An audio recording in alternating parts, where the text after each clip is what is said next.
بسم الله الرحمن الرحیم. زما نوم ډاکټر وقار حسن دی او زه لیډي ریډنګ هاسپټل کې د اورتوپیډک ډپارټمنټ کې بطور اسسټنټ پروفیسر خدمات ورکوم. نن به زه تاسو سره د املا د درد په باره کې یو څو خبرې شیر کوم. د املا د درد دا نوې مسله نه ده، ډېره پخوانۍ مسله ده، خو په دې کې چې داسې انسان په دې دنیا کې نشته چې هغه ته په خپله زندګۍ کې یو نه یو وخت املا درد نه راځي. لہذا د املا د درد باندې لږ څه ځان پوهول ضروري دي چې دا څه په وجه راځي. په سلو کې 80% مریضان داسې وي چې هغه کې څه داسې سیریس مثلا نه وي. کله هم چې تاسو ته د املا درد راځي که هغه صرف املا پورې وي نو بیا چې داسې د پریشانۍ خبره نشته دی. که هغه وزن اوچتولو باندې راغلو، ناستې پاستې سره اچانک راغلو، نو په کور کې داسې وړوکې شان نسخه استعمال کړئ، د دردونو ګولۍ وخورئ او یو آرام وکړئ 2-3 ورځې. که فرض که دا هغې سره نه ټیکېږي نو بیا ډاکټر سره رجوع کړئ. څه داسې خبرې هم شته چې په هغې کې فوراً ډاکټر سره رجوع کول پکار وي.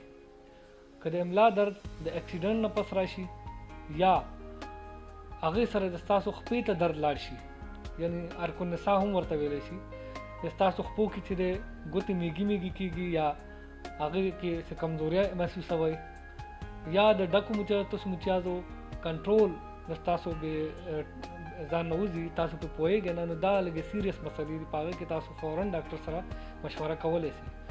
خو صرف د درد د املا دپاره هغه ډېرې پریشانۍ خبره نه ده. په دې کې چې هغه مسلې چې کوم د املا سره تړلې وي، لومبۍ خو دا ده چې مونږ دې نه مخنیوی څنګه وکړو چې یو کس ته د املا درد را نه شي. نو هغې دپاره چې یو څو ضروري خبرې دي چې هغه کول پکار دي. زمونږ د لومبۍ مسله خو دا ده چې زمونږ ورزش کمی دی، مونږ ورزش نه کوو او دغه ورزش په وجه زمونږ د املا او د خېټې چې کوم پټې وي هغه کمزورې شي او دې سره چې دی بار بار د املا درد راځي. نو ښه خبره دا ده که فرض که مونږ ته ټایم ملایږي مونږ د املا او د خېټې دپاره ورزش کولی شو، نو تاسو به چې دی ډېر حده پورې چې د املا د درد نه محفوظ یې. دویمه خبره دا ده چې کله هم کینئ نو املا ته خامخا تکیه ږدئ. چې املا تاسو کږه نه وي نو په هغې باندې به زور نه راځي، نو تاسو ته به د املا تکلیفونه نه راوچتېږي. درېیمه خبره دا ده چې کله هم وزن اوچتوئ نو وزن به همیشه چې دی خپل بدن سره نږدې نیسئ او چې کله راوچتوئ نو د خپو نه به زیات کار اخلئ. د املا په زور باندې به څیز نه اوچتوئ. کوشش کوئ که فرض که دا تکلیف تاسو ته د املا وي نو بیا د ډېر وزن اوچتولو نه پرهیز هم وکړئ.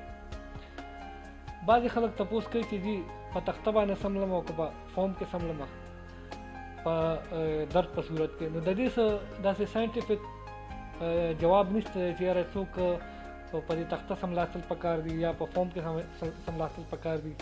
ښه جواب یې دا دی چې په کم یو ځي باندې تا ته آرام ملایږي بس په هغې باندې آرام وکړئ.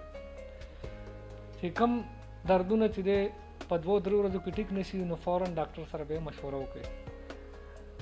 د ملا دپاره ټول نه ښه ورزش دا دی چې ټوله ورځ کې خو نه خو سهار ټایم کې چې داسې نیمه ګنټه واک کوئ نو دا به د ستاسو ټول ورزشونو یو نچوړ جوړ شي. نو په هغې کې به انشاءالله تاسو ته چې د ملا تکلیفونه ډېر کم راځي. او د خپل خوراک هم خیال ساتئ. دې نه علاوه ټینشن چې دی داسې شیز دی چې هغه د ملا درد زیاتوي.